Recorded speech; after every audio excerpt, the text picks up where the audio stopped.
Bueno, pues clase número 5 de la aventura de una reforma. Ya saben que el tío Josian, él está tratando con teología propia. Su tema es más profundo, más doctrinal. El mío es más, son enseñanzas asermonadas, más devocional. Y ya a estas alturas hemos compartido 4 clases que están en mi canal en YouTube. Ahí he dejado el enlace. Empecemos hace 4 semanas la aventura de esta reforma con mensaje número 1, que fue la reacción, que fue de Nehemías capítulo 1 del 1 al 4. Seguimos con el segundo mensaje, que era el primer paso para una reforma, el primer paso, donde tratamos el capítulo 1 del verso del 5 al 11. El tercer mensaje de esta serie se tituló El Milagro, que fue el milagro que Dios produjo para que Nehemías pudiera llevar a cabo su deseo, que lo desarrollemos desde el capítulo 2, del verso 1 al verso 10. Y hace un par de semanas estuvimos examinando las ruinas con Nehemías cuando él llegó a Jerusalén, y estuvimos analizando el capítulo 2 desde el verso 11 al verso 13. Estamos en este seminario de Nehemías trabajando con este libro versículo por versículo. Así lo estamos analizando. Ya saben que es Biblia, es noche de Biblias abiertas. Son mensajes de enseñanza, pero intentamos siempre extraer algunas semillas, algunas perlas para poder aplicarlas a nuestra vida cristiana. Hoy la 5ª clase de la aventura de una reforma, como ha dicho el director de esta casa, el tío Juan, la hemos titulado Edifiquemos. Y vamos a irnos a las Sagradas Escrituras, vamos a irnos a Nehemías, capítulo 2, verso 14, hasta final del capítulo. Hoy terminamos con el capítulo 2 del libro de Nehemías. Dice así la palabra del Señor: pasé luego a la puerta de la fuente y al estanque del rey, pero no había lugar por donde pasase la cabalgadura en que yo iba. Subí de noche por el torrente y observé el muro, di la vuelta y entré por la puerta del valle y me volví. No sabían los oficiales dónde había ido yo, ni había hecho, ni hasta ese entonces había declarado yo a los judíos sacerdotes, a los nobles y oficiales, ni a los demás que hacían la obra. Y les dije pues: vosotros veis el mal en el que estamos. Jerusalén está desierta, sus puertas consumidas por el fuego. Venid, edifiquemos el muro de Jerusalén y no estemos más en oprobio. Entonces les declaré cómo la mano de mi Dios había sido buena sobre mí, asimismo las palabras del rey. Y dijeron: levantémonos y edifiquemos. Así esforzaron sus manos para el bien. Verso 19. Pero cuando lo oyeron Sanbalat horonita, Tobías siervo amonita y Gesem el árabe, hicieron escarnio de nosotros y nos despreciaron, diciendo: ¿qué es esto que hacéis vosotros? ¿Os rebeláis contra el rey? Y en respuesta les dije: el Dios de los cielos, Él nos prosperará, y vosotros sus siervos nos levantaremos y edificaremos, porque vosotros no tenéis parte, ni derecho, ni memoria en Jerusalén. Alabado sea el nombre del Señor. Me encanta, hermanos, el libro de Nehemías. Me encanta la manera que el escritor reflejó aquí, lo resumió todo de una manera tan increíble, hermanos, que simplemente leer la escritura ya nos transporta al pasado, nos introduce con Nehemías en ese tiempo. La Biblia, por eso hay un versículo que dice que la Biblia es viva y eficaz. La palabra tiene vida en sí mismo.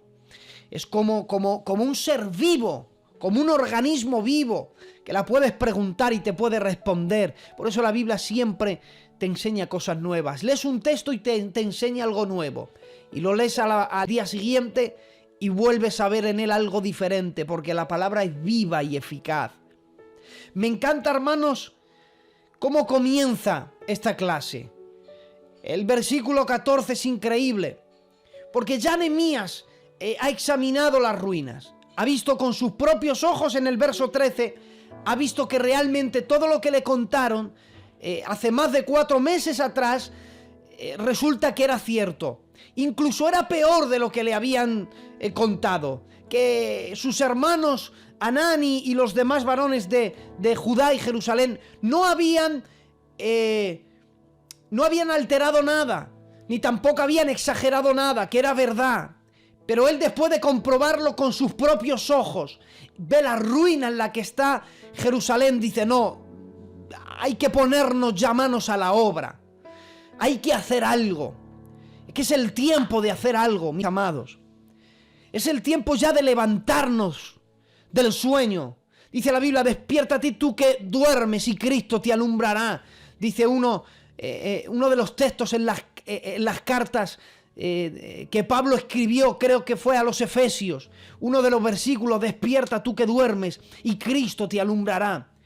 Y el escritor de los Hebreos dijo: ya es hora de despertarnos del sueño, porque Israel se levantó y se sentó a jugar y empezaron a caer en decadencia, pero ya es el tiempo, hermanos, de ponernos manos a la obra. Ya es el tiempo de hacer algo, mis amados. Y sobre todo cuando vemos una situación de desespero, que necesiten una reforma, tenemos que ponernos ya manos a la obra. No podemos dejar para mañana todo lo que podemos tratar hoy.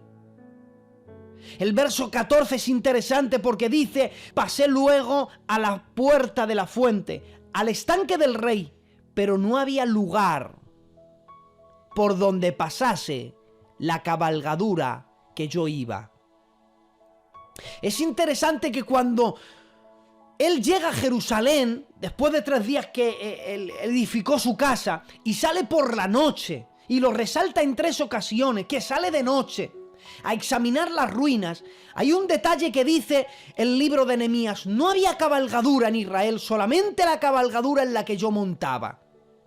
Es decir, que era el único que iba a caballo. Y él con su caballo estaba examinando todas las ruinas, y en el camino de examinar todas las ruinas, se dio cuenta que las ruinas eran tan terribles, había tantos escombros, el camino cada vez se estrechaba más, había más piedras tiradas, los sepulcros abiertos, los muros derribados, las puertas quemadas a fuego, había tanto desastre, que él intentó seguir examinando las ruinas con la cabalgadura, pero llegó un momento en el que los dos no podían pasar. Por eso es que dice: llegó un momento en el que ya no había lugar en el que yo pasase con mi cabalgadura. Y desde un momento, desde mi posición, yo pude ver las ruinas. Quizá podía seguir en mi posición, elevado en lo alto, por encima de todos, cómodo en mi caballo, y seguir examinando las ruinas, pero llegó un momento en el que yo tuve que tomar una decisión. Yo y mi posición elevada no podían seguir adelante en esta aventura de una reforma. Yo y mi comodidad se encontraron, mi comodidad con el deseo de una reforma. Y entonces tenía yo que tomar una decisión: seguir estando cómodo en mi caballo y no andar a pie, seguir dejar de estar por encima de los demás, o ponerme a la altura de todos, ya no vivir elevado por encima de los demás, quitarme mis comodidades y ponerme manos a la obra. Es decir, que para una reforma, para examinar bastó con ver, desde arriba, desde lo alto. Pero cuando ya quiso hacer algo, él tuvo que descender. Y es que me parece a mí, hermanos, ver aquí la historia de la redención Me parece, hermanos, ver al Padre que desde lo alto examina al mundo entero y es una ruina a causa del pecado. Y desde lo alto Él lo examinó, pero desde lo alto Él no pudo hacer nada. Por eso es que dice la Biblia que el Verbo se hizo carne y habitó entre nosotros. Y vimos su gloria como la del unigénito del Padre. Se abre Filipenses y dice la Biblia que el que era igual a Dios no quiso ser en forma de Dios como cosa que aferrarse, sino que se despojó a sí mismo. Dice, tomó forma de siervo, hecho semejante a los hombres. Por eso es que Él tuvo que descender para arreglar la situación que había en el planeta Tierra. El destino de la humanidad a causa del pecado había traído un destrozo. El destino del mundo era camino a una condenación eterna. Y desde lo alto Él había examinado todo eso, por eso Él tuvo que descender. Descendió tanto, se hizo tanto semejante a los hombres, que no se distinguía cuando estaba entre los hombres. Tanto es que después de 3 años de su ministerio todavía no se destacaba entre los apóstoles. Y cuando vienen los alguaciles a prenderle, tiene que decir quién es Jesús. Tiene que hacerles una señal Judas y decir, a quien yo bese, ese es al quien tenéis que prender. Porque entre ellos no se destacaba, se hizo tanto semejante a los hombres. Se humilló a sí mismo. Y fíjate, Nehemías no solamente desciende, es que se quita su lugar de comodidad para ponerse manos a la obra. ¿Saben que cuando tratas de ayudar a alguien, a veces te encontrarás con el estrecho de tomar esta decisión? Antes de edificar, fijaros, es muy importante lo que voy a deciros. Antes de que Nehemías comenzara a edificar, tuvo que pasar por una experiencia de que ¿qué es más importante? ¿Mi comodidad o el hacer el bien? ¿Mi lugar o el hacer el bien? Me encanta la historia de Billy Graham. Hubo un momento en el que él hizo un comunicado. Uno de los evangelistas más grandes de todo el siglo XX. Partió con el Señor. Fue increíble. Hubo un momento en que él detuvo toda su agenda. 2 años de campaña la detuvo. Toda la campaña durante 2 años, que tenía toda la agenda, ya la tenía completa, donde tenía que predicar, en los estadios, las conferencias que tenía que dar, detuvo todo, rompió la agenda y dijo, paralizar toda mi agenda, 2 años. Cuando le dijeron el motivo de por qué había cancelado 2 años de predicar la palabra, de ir a estadios, de que cientos de personas se convirtieran, ¿sabes qué explicación dio? Mi hijo me necesita. Porque su hijo estaba en decadencia y tenía un problema muy serio. Y él cancela 2 años de agenda evangelística porque su hijo ve que se está perdiendo. Dios mío de mi alma, no sé si estoy siendo claro en esta noche. Eso es el orden de prioridades. Eso es tener una visión bien definida. Eso es saber para qué uno trabaja, cuál es el orden de las prioridades. Me parece ver esta actitud, también la ve un David. Llega un momento en el que David, en 2 de Samuel capítulo 9, dice la Biblia que David detiene todos sus planes para todo su ejército. Detiene todos sus planes de gobierno. Y él hace llamar a aquellos que tienen su agenda y dice que paren todo. Todos los acontecimientos en cuanto a la corte real, que se detengan todos. ¿Por qué? Porque hay una necesidad que tengo que saciar primeramente. ¿Ha quedado alguien de la casa de Saúl a quien haga yo misericordia por amor de Jonatán? Pero mi rey, hay lugares que tienes que ir, eres el rey. Hay cosas que tienes que hacer, eres el rey. Páralo todo. ¿Ha quedado alguien de la casa de Saúl a quien haga yo misericordia por amor de Jonatán? Porque hasta que no sacie esa necesidad que hay en mi alma, yo no puedo seguir trabajando. ¿Sabes que hay necesidades que tenemos que saciar? Hay heridas que tenemos que sanar internamente para poder vivir en el Señor y trabajar en Él. Esto es el equivalente, hermanos, a que gente con heridas no puede trabajar en Dios. No es que Dios no quiera darle trabajo, no. El trabajo que Él tiene que hacer, Dios lo va a reservar para Él. Pero uno no puede trabajar con heridas en el alma. Los heridos no tienen que estar restaurando, tienen que ir al mesón y que cuiden de él. No sé si estoy siendo claro en esta noche. Y había una necesidad de David antes de seguir trabajando. Yo tengo que saciar una necesidad, tengo que sanar una herida, necesito hacer misericordia a alguien de la casa de Saúl. Y hasta que no restauró a Mefibosé, él no siguió con su reinado.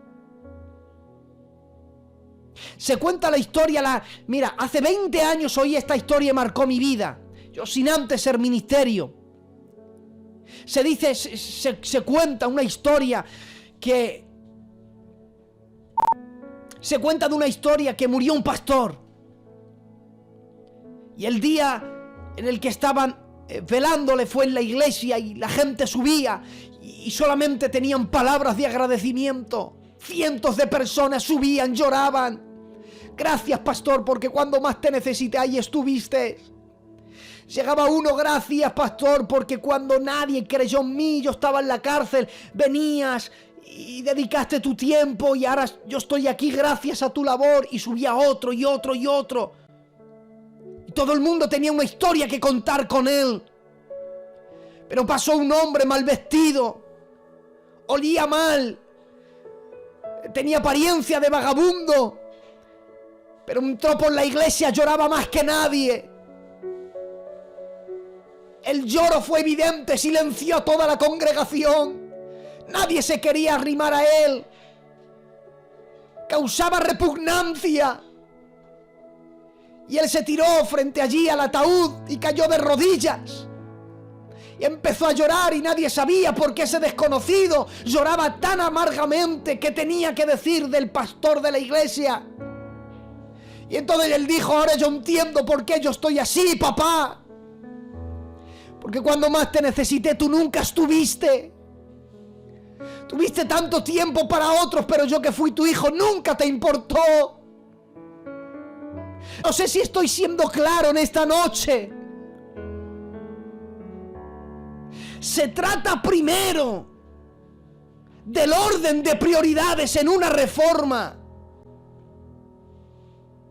Por eso la Biblia dice que quien desea obispado, buena obra desea. Y por ejemplo, en cualquier obra para Dios, sobre todo, alguien que desea obispado, fíjate cuál es el orden. Dios, la familia y el ministerio. Ese es el orden bíblico. No busquen otro que no lo hay. Para Dios es más importante que yo me ocupe de mi familia que de mi ministerio. Señores, eso es muy fuerte. Pero ¿cómo puedo yo intentar hacer bien a nadie destruyendo mi propio hogar? No sé si estoy siendo claro en esta noche. Quita la palabra ministerio y ponla en labor en el Señor. De nada me sirve, de nada sirve a un cantante, a un predicador, a un reformista, a un evangelista, a un maestro, a un profeta, a un apóstol. De nada sirve cambiar el orden de las prioridades. El labor de cada uno de nosotros es el labor que Dios le mandó a Noé. Construye un arca para que se salve tú y tu familia. Y si cada uno tomáramos en cuenta esto, que mi conducta lleve a la gente al arca. Yo no quiero que mi predicación... Mira, mis hijos no saben de doctrina.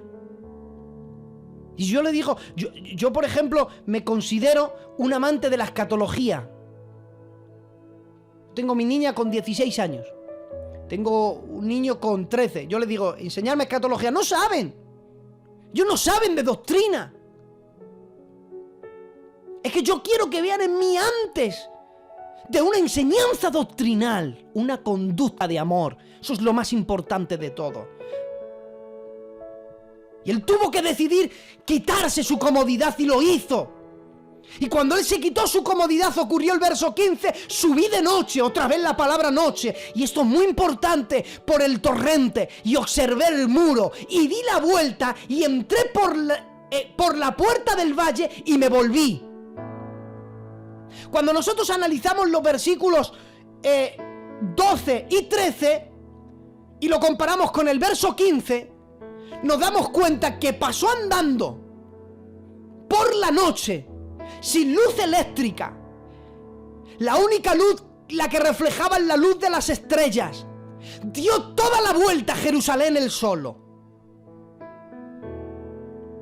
Toda la vuelta a Jerusalén. Toda la noche. Pasó solo. Una noche solo examinando ruinas. Una noche a solas meditando con Dios y viendo ruinas.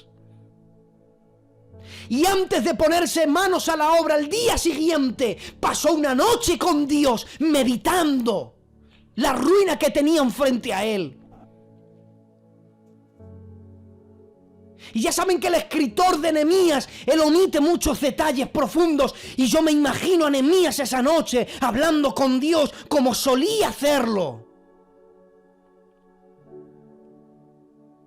Y antes de ponerse manos a la obra, tuvo un encuentro con él por la noche.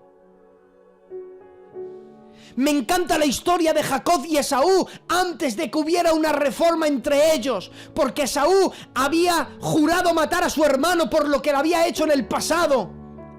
Y llegó un momento en el que se iban a encontrar en el camino y habían enviado emisarios diciendo: Esaú viene a por ti, Jacob, te va a matar tu hermano. Porque tu hermano nunca perdonó lo que tú le hiciste cuando huiste de casa. Y él juró matarte. Y viene para matarte. Y ahí había una relación rota. Dos hermanos que no se hablaban. Porque uno tenía miedo del otro porque lo quería matar. Y él, antes de entablar una reforma tan importante con su hermano, la Biblia dice que pasó una noche en Peniel con Dios. Y él allí luchó con Dios. Y lo que allí sucedió fue que él bajó marcado, caminando de una manera diferente, respondiendo a un nombre distinto. Esto es el equivalente a que antes de hacer nada, es importante que tengamos un encuentro con él. No nos podemos engañar a nosotros mismos. Dios mío de mi alma, te ruego que no te metas en asuntos divinos si no has tenido un encuentro con él. Mire, yo saben lo que le di. A mí ha habido un montón de gente que me ha dicho: Eugenio, yo no entiendo por qué han levantado a fulano y a mengano. Si todos sabemos que míralo. Y tiene una posición elevada en el Señor. Y es capaz incluso algún día de ponerle en un cargo muy importante, llevar una iglesia. Y yo le dije, a gente que piensa así, yo le he llegado, o incluso no eso, en el coro o en un cargo. Pero es que le han dado un cargo a fulano, si luego hace lo que quiere. Y le dije: mira, no hay cosa más terrible que servir al Señor en un lugar donde Dios no te ha llamado para ello. Ese es el mayor de los castigos. Y míralo, que el Señor no le paga. No, pues es que ya está pagando desde el principio. ¿Tú sabes lo que es trabajar en un lugar para Dios y no sentirte realizado? Mis amados, yo no quisiera estar en la piel de esa persona, porque eso tiene que ser un infierno, hermanos. A mí predicar me apasiona. Yo soy feliz predicando. Prefiero predicar y pasar calor a estar en el comedor con mi aire acondicionado viendo una película. Yo prefiero estar aquí porque me apasiona, es mi vida. Pero si esto me fuera a mí, hermanos, una carga, yo no predicaba, hermanos. Me quedaba como oyente, adorando a Dios, y sería feliz. Por eso necesitamos tener un encuentro con Dios para poder estar preparados para trabajar para Él. No sé si estoy siendo claro en esta noche. Yo quiero enfatizar mucho esto. Dice Israel que se corta. Veis diciéndome por el chat si se oye bien, ¿de acuerdo? Vamos a ver ahora si se oye, por favor, confirmármelo. Gracias, tío Juan. Él pasa una noche. Y cuando él vuelve, la gente se le queda mirando, no entiende nada. Dicen que se me corta. Vamos a ver, voy a ver si puedo arreglarlo, esperar. Si oye bien, Consuelo, confírmamelo. Vale, tío Juan, perfecto. Cuando él ha dado la vuelta entera a Jerusalén y le ven los oficiales, le ve la gente, ha desaparecido. Y le ven venir caminando, y dice el verso 16, no sabían los oficiales a dónde había ido yo. Quizá muchos han visto a examinar las ruinas, se ha arrepentido y se ha marchado, seguramente, claro, como todos. Mucha gente intentaría restaurar y dirían, bah, esto es un caso perdido. Es un caso perdido, esto no hay quien lo restaure. Te has encontrado con gente que ha visto matrimonios y han dicho, bah, esto es un caso perdido. Estos no hay quien los arregle. Siempre están igual. ¿No te has encontrado con muchos de esos? No sé si te has encontrado con muchos de esos. Pero yo me he encontrado con gente que ha dicho siempre están igual. Este matrimonio no tiene solución. Dios mío de mi alma, yo me he encontrado con un Dios que es capaz de arreglar matrimonios pese a la situación en la que se encuentren. Y esto te lo digo yo por experiencia personal. Y yo no quiero dar detalles porque sería hipócrita dar detalles de problemas íntimos.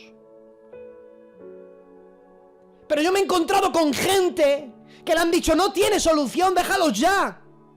Pero yo he creído que Dios ha podido hacer algo y Dios lo ha hecho. ¿No has visto que hay iglesias, hay personas que les han dicho, no tiene solución, siempre están igual? Yo conozco a un Dios que es capaz de restaurar lo que nadie puede restaurar, que es capaz de edificar donde nadie puede edificar, levantar a quien nadie puede levantar. Dios es así.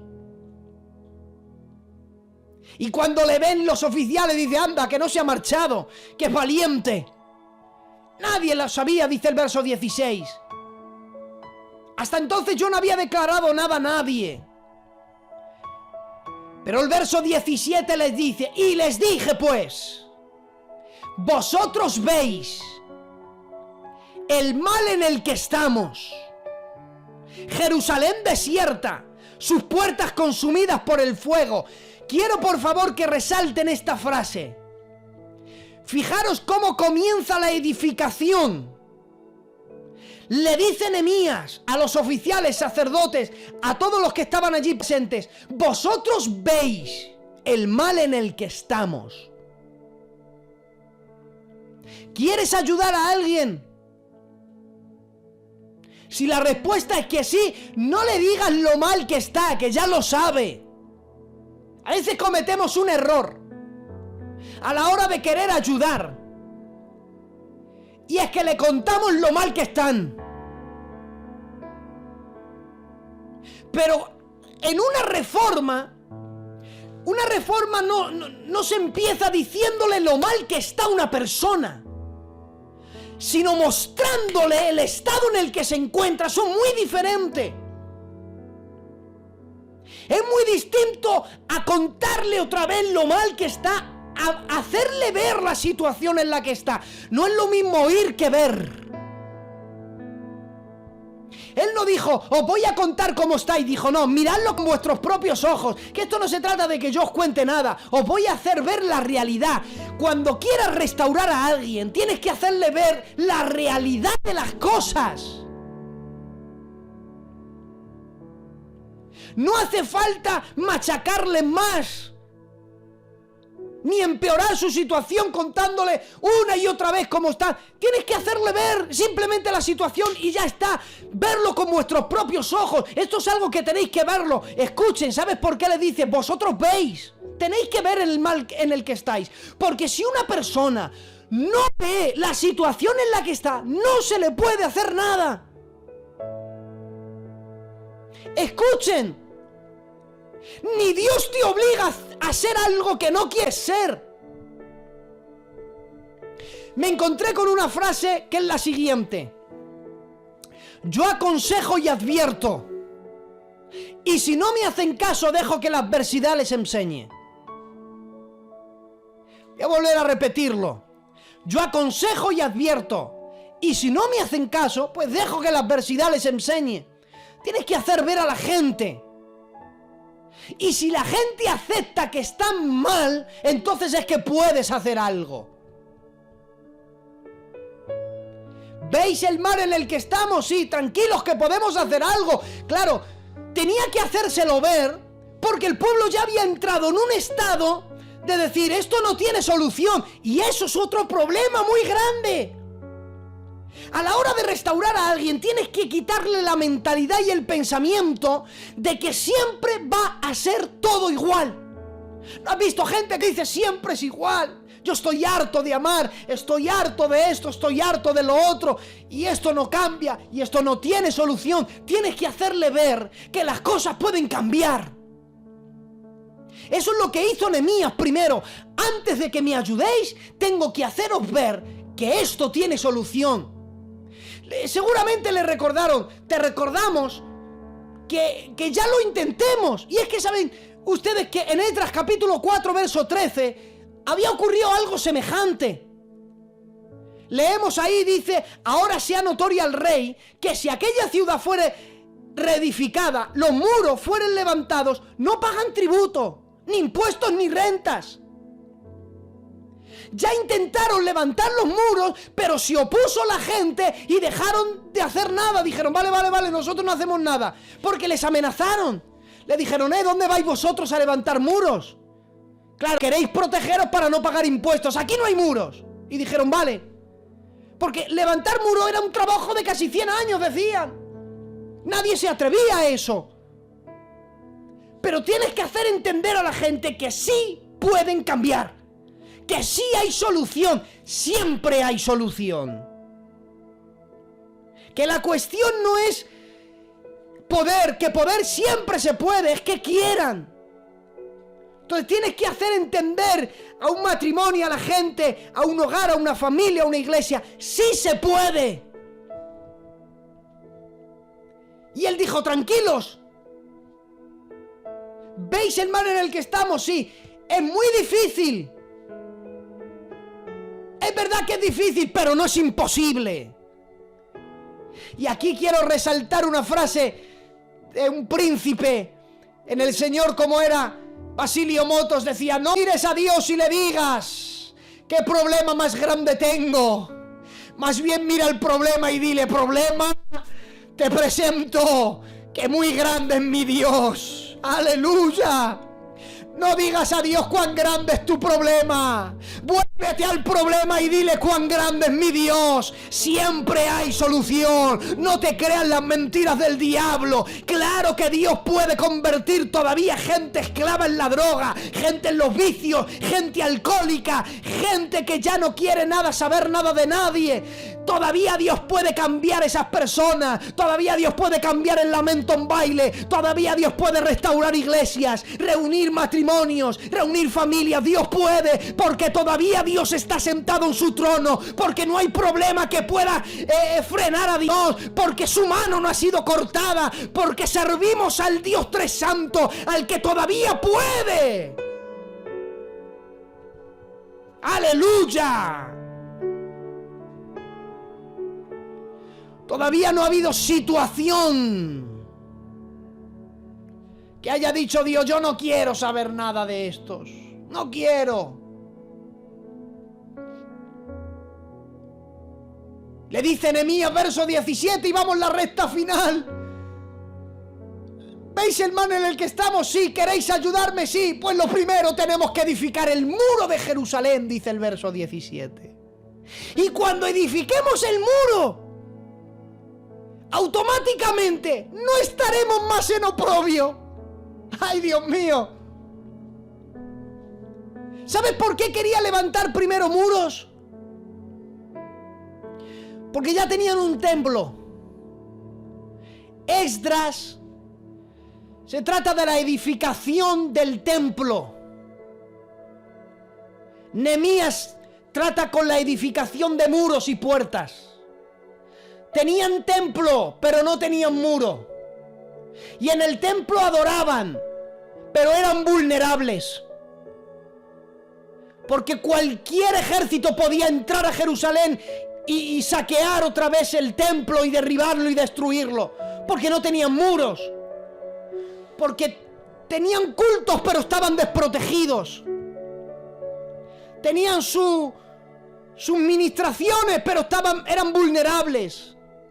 Tener templo sin muros es el equivalente a aceptar la oferta de Faraón que le hizo a Moisés. En el capítulo 10, verso 24, Faraón hace llamar a Moisés, dice la Biblia, y le dice lo que ningún faraón había dicho, lo que todo Israel esperaba: sois libres, podéis marcharos. Léanlo, capítulo 10, verso 24 del Éxodo. Servir a Jehová, podéis iros. Y cuando él sale y le dice Moisés al pueblo: tengo dos noticias, una buena y una mala. ¿Por cuál empiezo? Por la buena. Bien, Faraón ha decidido: podéis iros, servir a Jehová. Imaginaros, era un mensaje de avivamiento. Todo el mundo aplaudiendo, abrazándose. Vamos a hacer las maletas. Y hace Moisés: espera, ahora viene la noticia, la mala. ¿Cuál? Les he dicho que nos quedamos. Yo no sé cómo apedrearon a Moisés. ¿Cómo que nos quedamos? ¿Pero por qué nos quedamos? Si Faraón nos ha dicho: iros, servir a Jehová, ¿por qué nos quedamos? ¿Y sabes por qué? Porque mira la oferta: podéis iros, pero que se queden las ovejas, las vacas. Los niños os los podéis ir, pero los animales los dejáis.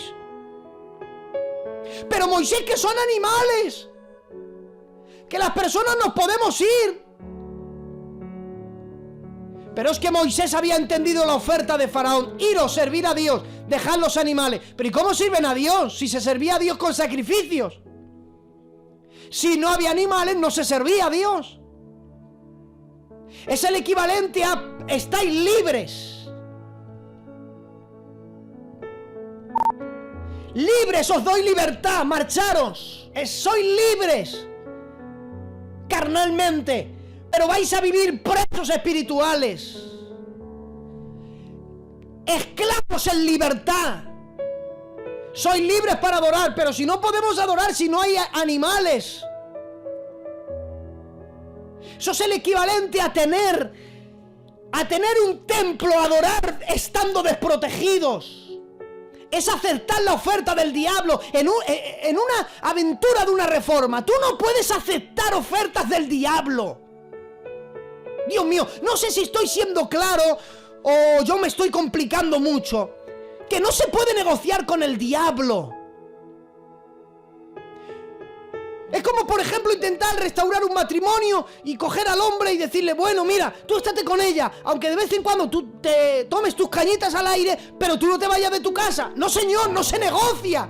No sé si estoy siendo claro. Es como aquella anécdota que dice que vendió una mansión muy grande con un montón de hectáreas por la mitad de la mitad y lo compró una familia. Pero a la hora del contrato dijo: sois dueños de todo, pero este clavo que hay en la pared me pertenece a mí. Yo tengo una historia con él. Y yo cuando quiera puedo venir a visitar mi clavo. La familia firmó y dijo: perfecto, hemos comprado una gran mansión. 2 meses después tocaron a la puerta. Cuando tocan a la puerta: hola, soy el dueño del clavo, vengo a verlo. Ya lo he visto, muy bien, adiós. Una semana después regresó. Otra vez llaman a la puerta. ¿Qué quiere? Hola, soy el dueño del clavo. Vengo a dejar una cosa en mi clavo. Entonces dejó una chaqueta. Se fue. Al rato volvió. Vengo a coger la chaqueta. Un día vino y dijo, vengo a dejar esta bolsa en el clavo. Claro, nadie podía tocarla. Quien incumplía el contrato perdía la casa y nadie tocaba el clavo. Y dejó una bolsa y no volvió. Y entonces empezó un mal olor por toda la mansión. Y el olor lo producía algo que había dentro de la bolsa que estaba en el clavo. Como ellos no podían tocarlo porque estaba todo controlado y si lo quitaban perdían toda la mansión, terminaron abandonando la casa. Y el dueño, el que la vendió, volvió a tener su finca y el dinero que le pagaron. ¿Sabes cómo los echó de ahí? Los echó con un clavo. Os regalo toda la mansión, pero el clavo lo dejáis. Y eso es lo que hace Satanás. Te regala todo. ¿Qué quieres? Quiero el culto. Vete todos los días al culto. Quiero cello. Tú conéctate todos los días al cello, Escúchame, te dice el diablo. No faltes a ningún cello, que te vean ahí conectado. Tú todos los días ahí. Si te mandan a orar, con pasión oras. Pero escúchame, que no te ve nadie. Que tú puedes ver lo que quieras de vez en cuando. Que el Señor lo entiende, Demasiado que te conectes al cello, Ahora que no hay cultos. Y el diablo como que negocia con la gente. 99% de pureza, pero 1% tú practicas pecado, no pasa nada. Era como decir que sirvan a todos los dioses, sí, pero a la hora del toque de la bocina en el libro de Daniel, que todos se inclinen ante la estatua que el rey ha levantado. Pero dice la Biblia que Mesach, Sadrach y Abednego no se inclinaban. ¿Sabes cuántas veces tenía que inclinarse? Una vez al día. Pero una vez al día no se inclinaban, porque no se negocia con el diablo. Un clavo sacó a toda una familia del hogar y la destruyó. Porque nunca podemos menospreciar cualquier cosita que el diablo intente negociar. Un clavo y arruinó una familia. ¿No saben ustedes que 3 clavos, la historia de 3 clavos y una cruz que sujetaron a Cristo en el madero, fue lo que cambió el curso de la humanidad y la historia? No podemos negociar. Te vas, se quedan las ovejas. Y le dice Moisés, ni una pezuña se quedan. Porque aquí no se trata de negociar con Satanás. Aquí no se trata de que reformo una parte, levanto muros pero dejo puertas. Aquí dijo Nehemías, levantamos muros, levantamos puertas, restauramos el cementerio, hacemos todo. Si empezamos, terminamos. Tengo una palabra: conquistando corazones. Si empiezas algo, termínalo. Ahí te cueste la vida, pero hazlo, porque hubo alguien que le costó todo por restaurar tu vida. Y no será fácil la aventura, No será fácil. Porque verso 19, cuando lo oyó Sanbalat horonita, Tobías, siervo amonita, y Gesem el árabe, nos despreciaron. Porque donde hay corazones dispuestos, donde hay corazones dispuestos a restaurar, Satanás siempre envía hombres para desanimar. Una lucha en medio de una reforma. Luchas en medio de reformas. ¿Quieren saber cómo Satanás actúa? ¿Quieren ver la lucha en las reformas? Pues yo les espero que de aquí 2 semanas, cuando me toque a mí compartir la 6ª clase, pues estén aquí para seguir en la aventura de esta reforma. Y vamos a ver la oposición en la reforma. Y extraeremos, como hoy, esas semillas y la aplicaremos a nuestra vida cristiana. Yo espero haber sido claro en esta noche. Decir que en los próximos días estará este culto colgado en las redes sociales y ya mandaré al tío Juan el enlace para que él lo cuelgue. La semana que viene aprovecho y ya se lo digo al tío Juan, y aquí delante de la familia de Conquistando Corazones, tengo un compromiso con Radio Vida Extremadura a las 9:30 de la noche. Entonces no voy a poder estar la semana que viene acompañándoles a ustedes, pero cuando me toque aquí estaré, hermanos, compartiendo lo que el Señor ha puesto en mi corazón. Un beso muy fuerte para todos y espero haberos hecho bien. Adelante, tío Juan.